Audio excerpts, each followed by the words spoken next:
There are 3 levels of sales mastery, and your level of sales mastery determines your level of sales income. So in this video, I'm going to break down the differences between the 3 levels of sales mastery, how those differences affect you making the money that you want to make in sales, and then finally, what you need to do to ascend through the different levels of sales mastery so that you can make more money in sales. Now, by going through these 3 different levels, I was able to build my income in sales from $0 to earning over $100,000 a month in commissions as a salesperson. And now I train salespeople and train sales teams to take their closers through these 3 levels of sales mastery so the individual closers can make more money and the business owners can also make more money. So without any further ado, let's crack in. You've got your 3 levels of sales mastery: level 1, level 2, and level 3.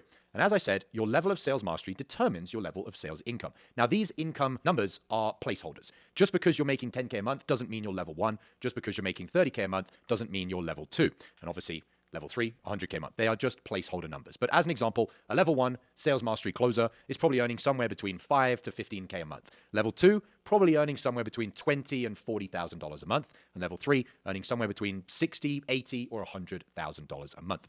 So, what is the difference between level 1, level 2, and level 3 sales mastery? Well, I want you to glance your eyes over this packaging plan as far as pricing for different level services. This is the way to view it. If you've seen this type of design before, you know that you have a basic or a starter package, which has a bunch of features. You have the pro or the medium level, which has all of those features, plus a few more features, and obviously a higher price because it's more valuable. And then you have the highest level, whether that's gold, diamond, platinum, enterprise, where you have all of the different features that are included in the starter, included in the middle level package, and features that go above and beyond. Now, as a salesperson, your level of sales mastery is basically the same as saying you're a basic package, you're a normal package, or you're the gold standard package. And I'm going to break down what are the differences in that here in a minute. So basic simply means you can just do the basic features of a salesperson. Normal means you can do all of the basic features plus a few additional things. And gold means you can do everything the basic, the normal can do, plus all of the additional things that we're going to get into here in a minute. I want you to remember that in your mind. When you're looking at your sales income, I want you to refer back in your mind to that chart of the different prices and the different packages and how it's a tiered list and think, you know, my income's blank, whatever that is for you, 5K, 10K, 20K. Am I just a basic package as a salesperson? And quick side note, if you're struggling to get on the right offer as a salesperson, the business owners that are looking to hire you or the sales managers are looking at you through that same lens. Are you a basic package? Are you a normal package? Or are you a gold package? They're looking at you through that lens and thinking, we want A-player closers. So I'm going to break down now what those differences are. So just like we had our packages before, you've got your 3 different packages here as far as level 1 basic can do these things, level 2 normal can do that same thing plus something else, and level 3 can do those 2 things plus again something else. Just keeping the visual very simple for you. So specifically, when we're looking for what are the differences, these are the things we're looking at. We could basically just delete that entire line and say, well, those things are all the same things. So what is it specifically that is this difference that a level 2 can do versus a level 1? And what is specifically this difference that a level 3 can do versus a level 2? Now, if I put this additional reference point on the side of this, the basic features of all closers are being able to close easy prospects. The more advanced or the harder features, the more premium level features are how you handle closing harder prospects. So let's go into what that actually looks like. If we go down to this diagram now here and say, how does each level of sales mastery deal with hard prospects? Well, I'm going to explain this as a story. So I want you to imagine that you woke up in the middle of the night and you realize it's burning hot and you're like, what's going on? And so you run downstairs, you've got your dressing gown on, you've got your slippers on, and you open the front door and you look outside and your neighbor's house is engulfed in flames. And so what do you do? Well, just like a level 1, level 2, or level 3 sales mastery closer, you have level 1, level 2, and level 3 life mastery people. So let's take a look at level 1. Level 1 is the type of person that when you open that door and see your neighbor's house engulfed in flames, you panic. You're like, oh my goodness, what's going on? This is crazy. You're running up and down the road in your slippers and you lose your head. You can't handle the heat, no pun intended. Let's look at level 2. Level 2, person comes downstairs, opens the front door. Oh, wow, house is on fire. What do? They're upset about the neighbor's situation, but they're calm. They're collected. They're not wild. They're not losing their head. Do they do anything about it? No. Maybe they call the fire brigade if the fire brigade hasn't already been called, but they just stay in their isolated little bubble. Key phrase there, isolated. We'll come back to that here in a minute. Now let's look at level 3, life mastery person. Life mastery person level 3 comes downstairs, opens the door, same as level 1, same as level 2, sees the neighbor's house in flames. And the first thing they think is, what do I need to do? Do I need to call the fire brigade? Okay, that's already been done. They're looking in the house. They're thinking, can I see anyone? Can I hear anyone? How many kids does the neighbor have? Where are the kids? Where are the neighbors? And immediately, what are they doing? They're going into a position of leadership and responsibility. They're actually taking charge. They're taking a situation that might not be their fault and arguably isn't their direct problem, and they're bringing it into their own sphere of influence. They might say, and this is an extreme example of level 3, I can't see the kids. I can't see the neighbors. You know what? The fire brigade, it's been 5 minutes. They're not here. You know what? This house is burning down, but I'm going in. I'm going in the burning building, and I'm just going to do what I can to try and check if I can see anything. Now, we're not going to get into the debacle of whether that's right or wrong, and don't create more problems by now you being another person that could be a victim. I get all of that. It's a metaphor. Just follow along the story of, if you were the neighbor whose house is on fire, which level of neighbor would you want? Would you want the person that comes down and they're creating more problems because now they're panicking? Or would you want the neighbor that comes down and doesn't panic, doesn't create any more of a situation of chaos and anarchy, but doesn't do anything about it? Or would you want the neighbor that if push came to shove and you were stuck in the house, or your kids were stuck in the house, and for whatever reason the fire brigade wasn't there and nothing could be done about it, your neighbor is going to go, you know what, it's not my kids. Maybe, to make the story even more extreme, you're not even good neighbors. You're not even friends. You've never really spoken to each other. But you're just a good citizen. You're a more extremely good citizen. I'll get into what I mean by more extremely here in a minute. So that's a story using a metaphor as an example. Let's now take it down into sales. So in sales, if you see this red circle here compared to the tick here, what is it that's missing? What is the difference? Well, a level 1 salesperson, a level 1 sales mastery salesperson, gets on a sales call with a difficult prospect, and what happens? No different to the burning building analogy. They panic. They get triggered. They get emotionally frustrated because the business owner, the A-type personality, the difficult prospect doesn't want to stay in their frame. Maybe they're eating on the phone call. Maybe they're distracted and you can't rein them in. And what happens? The sales mastery level 1 person gets triggered. They start getting emotional, panicking, getting their knickers in a twist. Okay? Now, before we get into it later, you might be thinking, how does this directly influence my income? Hold your horses. We're going to get into that. But before we get into directly how it affects your income, and it does massively affect your income, massively, we've got to finish going through the differences. So second difference, which is this red circle here, what is the difference between a level 2 sales mastery person and a person that's at level 3? The difference is obviously they don't have whatever equipment, feature, benefit, if we went back to our tiered list of a product or service, that the level 3 person has. And so what is that difference? Well, that difference is when this person gets on the sales call, they don't get triggered. The difficult prospect, the business owner, the arrogant prospect, they're trying to take the frame, they're eating on the phone call, whatever it is. They're being difficult, they're not opening up, they're saying they don't have a problem. Well, then why the fuck are you on a sales call if you don't have a problem? All of that stuff that I know you've dealt with. The level 2 sales mastery person doesn't get triggered. They're like, okay, I'm not fazed by that. They're stoic, they're calm, they're collected, just like the person with the burning building analogy. And what do? They probably turn around to the prospect and say something to the effect of, no worries, if you want to keep eating, that's totally fine. This call isn't going to go anywhere further. We're not aligned. Wish you all the best. Take care. And you get off the call. Or you might try and ask them to reschedule. Most probably if you're in this situation, if it's this type of difficult prospect, they don't agree to even reschedule. Oh, why does it matter that I'm eating food? That's not a big deal. And you stay calm. Level 2 person stays calm. It's not a big deal. No worries at all. I'll just say from our side, this wouldn't be a fit. Wish you all the best though. Hope you have a great rest of your day. And best of luck with whatever it is they're working on. And you get off the call. So you see the difference. Salesperson with sales mastery at level 1, all panicking, gets triggered, gets riled up. Level 2 sales mastery doesn't get triggered at all and just gets off the call and removes themselves from the situation. Now you might be thinking, because of the analogy and the story I gave at the beginning, yeah, they removed themselves from the situation, but they didn't help the person. I'm glad that you're 2 steps ahead and you're already seeing that. So let's get into then a little bit more detail on how the differences in each level of sales mastery regarding how they handle a difficult prospect, determines your level of income. That's what you're wondering is, okay, well, I can see the differences. As I said, 2 steps ahead, you're probably already thinking, well, yes, they got out of the situation, but they didn't help the prospect. The first thing I'm going to say with your level of income, Zig Ziglar said, you can get whatever you want in life. Let's just say a lot of money. If you can help enough people get what they want in life. And Charlie Munger said something very similar, which is the world is not yet a crazy enough place to reward the undeserving. In other words, you're not going to get what you want, financial success, wealth, the watch, the car, whatever the things are that you want, if you don't help other people. And the level in which you help other people can be seen in the story of the burning building. The person that is actually making the situation worse, level 1, the person that's not making it worse, but neither helping in any way, and the person of level 3 that's actually taking on their own shoulders things that are not really their fault, not their responsibility, could even jeopardize them and put themselves in danger. They're going above and beyond. Zig Ziglar, Charlie Munger, any common sense can tell you which person is going to naturally gravitate towards acquiring more wealth and more success. So obviously the person that is more ascended in the level of consciousness, meaning they can take on more responsibility. Okay? So let's get into the higher level details of how this specifically, your level of sales mastery, how you handle difficult prospects, affects your level of income.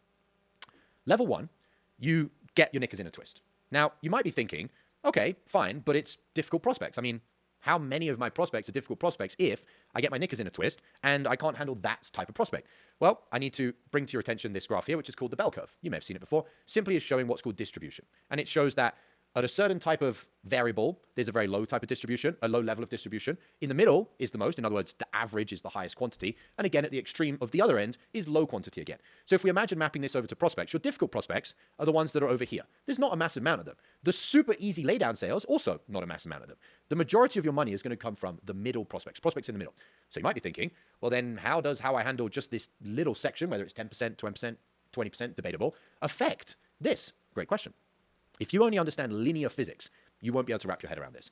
But if you start to broaden your mind, broaden your intelligence, raise your IQ, raise your level of consciousness, you'll realize that there are spiritual laws. And spiritual laws transcend time, space, and grouping. In other words, what one group does can affect another group, even though those two are not connected, again, by time or by distance. And so what that means of your prospects is you may be on a call with a difficult prospect. And a level 1 mastery person gets their head all confused with what's going on, all stressed, all anxious, and they lose that one sale. That's very linear. Knickers in a twist, lost the sale. No biggie, not a crazy big deal. Might be 10%, 20% of your potential income. Certainly not going from $20,000 to $50,000. It might have been 20 to 30. So what's the big deal? Well, the big deal is this. There's a book by Ray Dalio, who funded one of the largest, I'll get the details here slightly wrong, one of the largest investment companies. I think it was called BlackRock or Blackwater. I always get those two muddled up, so don't quote me on that. And he has a book called Principles that teaches you how to think. If you want to make more money in life, everything starts in your mind. Your mind is the most powerful weapon in your arsenal, and it's either going to be a great asset or a great liability. And so what he teaches in that book, one of the principles, is what's called second-order consequences and third-order consequences. People that make a lot of money and are very successful are able to think about not just the cause and effect of something, but the cause and the effect, and then the effect of the effect, and the effect of that effect. And that's what we're getting into here. The reason that your way of dealing with difficult prospects doesn't just affect whether you close a difficult prospect, it affects a lot more than that, is exactly that reason. Let me give you a very tangible explanation.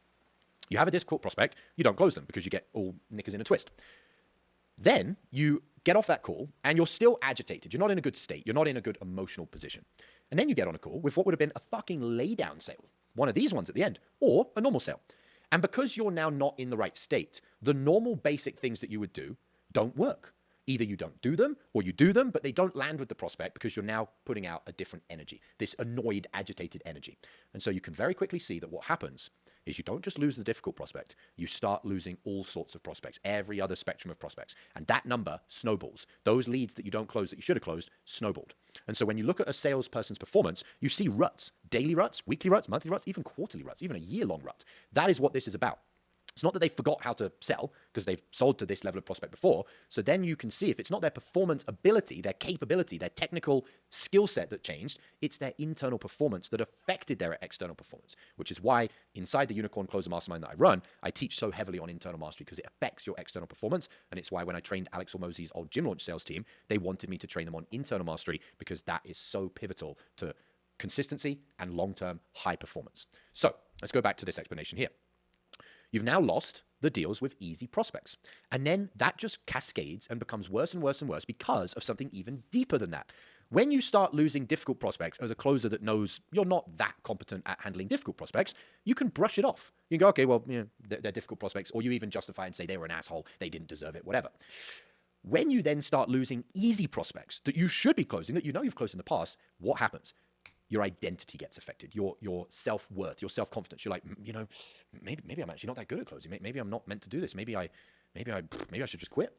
And that's where things get really affected. If you've read the book Psycho-Cybernetics by Maxwell Maltz, you know that your self-image is massively critical in your results. And so I'm not going to labor on this point for much longer.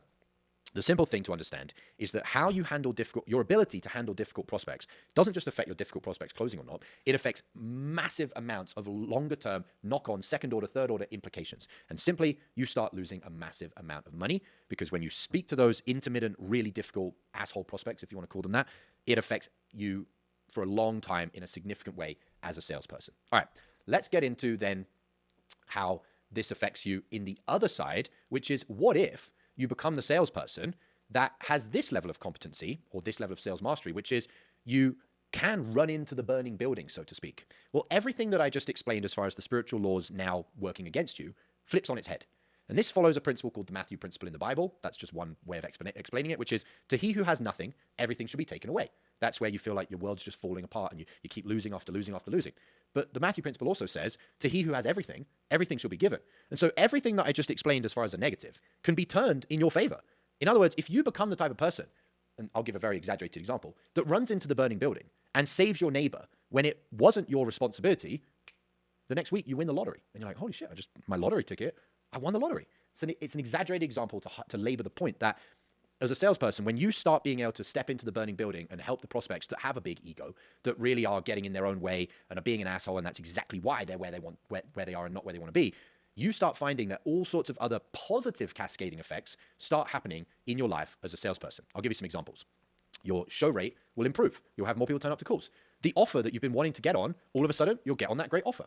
The quality of your prospects will increase. You'll just find that you get so many more laid down sales. The other thing to understand is the difficulties that you face in life, this is going off on a bit of a philosophical tangent, are proportional to the lessons that you need to learn. In other words, if you keep getting difficult prospects, it's because God or whatever you personally believe in, your deity, or just, the natural selection and evolution is teaching you that you need to be given these difficult prospects so that you can ascend, so that you can develop and progress to be the person that can deal with them. And the crazy thing is, once you've learned that lesson, you don't get the difficult prospects anymore. They just disappear. And you're like, oh, well, now it's easier.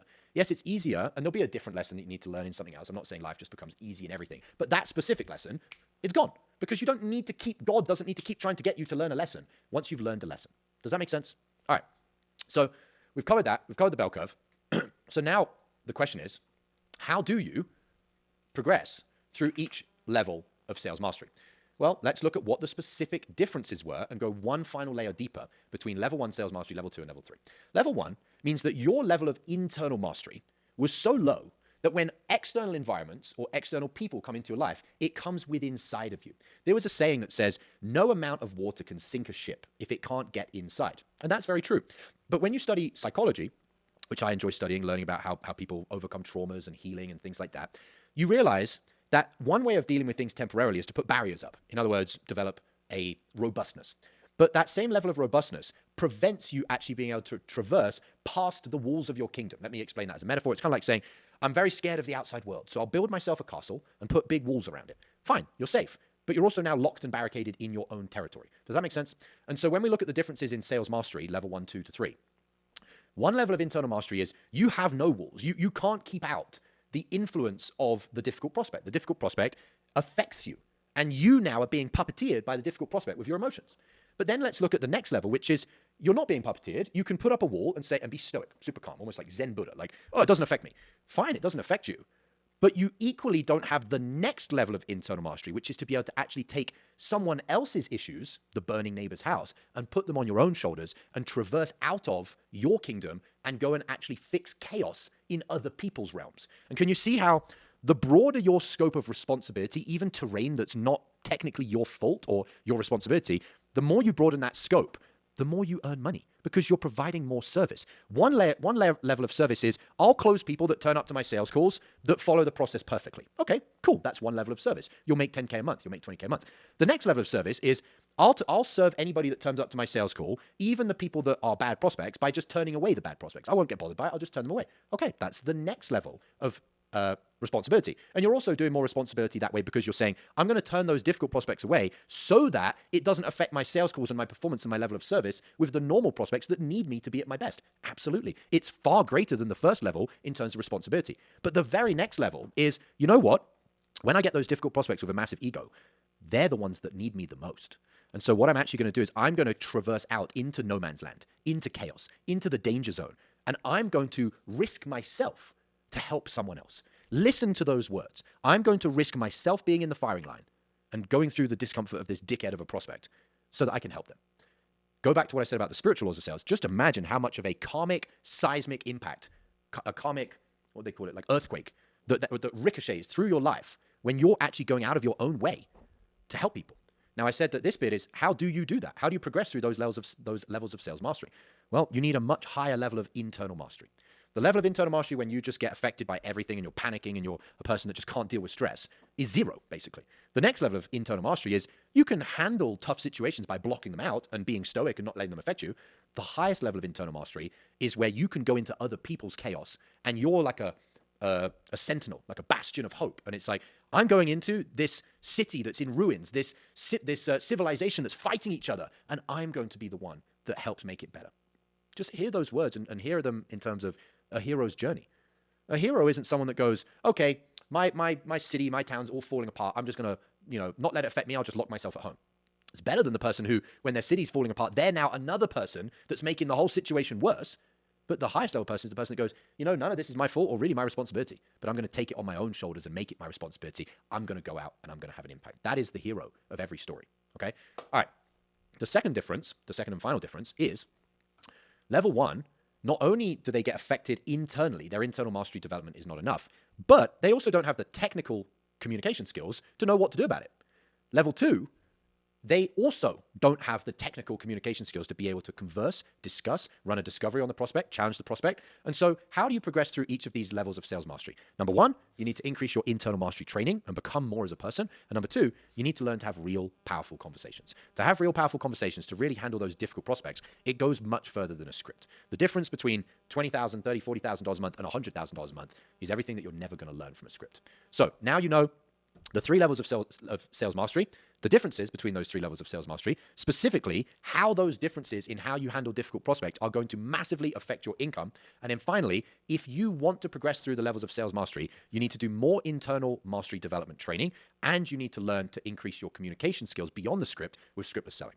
If you want help to progress through those 3 levels of sales mastery, you want to learn internal mastery, you want to learn scriptless selling, so that you can be the person that not just closes the difficult prospects, but by being the type of person who doesn't let those prospects down. And I'll say it again, those difficult prospects are the ones that need you the most. In other words, they're going to go to another sales call or just not take any sales calls. And 99.999% of the people in the world do not have the level of internal stoicism to be able to venture forth into their lies, their justifications, their excuses, their rationalizing, and their ego to help them. Neither do they have the level of communication skills to be able to do that. How about you take it upon yourself? You make it your mission, your hero's journey, to be the rare person that can help them. When I was in sales, that was how I viewed it, was, well, nobody else is fucking coming to save them, so I better be the person that can help these people when nobody else has the level of skill to be able to do it. I wanted to be a unicorn closer. I wanted to be that rare breed that could help these difficult people. And as I said, by being able to just help those few and far between individual difficult closers, all sorts of other crazy serendipitous synchronicity events happened where I got on great offers. My leads were awesome. I always had a packed calendar, and all sorts of other things started happening in my favor.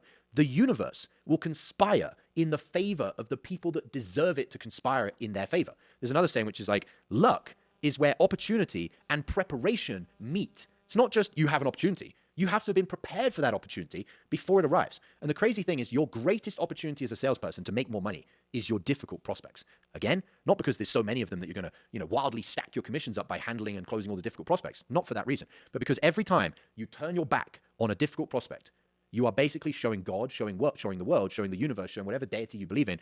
Yeah, I care more about me not being bothered by it, and I'll just sit in my, my castle, metaphorically, and be stoic and just meditate and read a book instead of trying to deal with these difficult prospects. Fine, you can do that, but you'll stay at this level of income.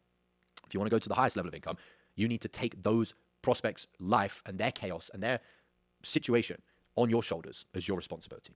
If you want to do that and you want to learn from me, get the training, the mentorship, the support, and the community to be able to do that alongside other unicorns who are also wanting to be the outliers. They want to be the rare breed of salespeople and just people in general that go into a realm where they're actually running into the burning building to save other people because they just felt that they were born for more. They didn't feel like they were born to be the type of person that isn't a hero in their life and in other people's life. And if you resonate with that and you're like, you know what, I know I'm meant for more, then click the link below this video. Join the Unicorn Closer Mastermind, and I look forward to training you and mentoring you, and I'll see you on the inside.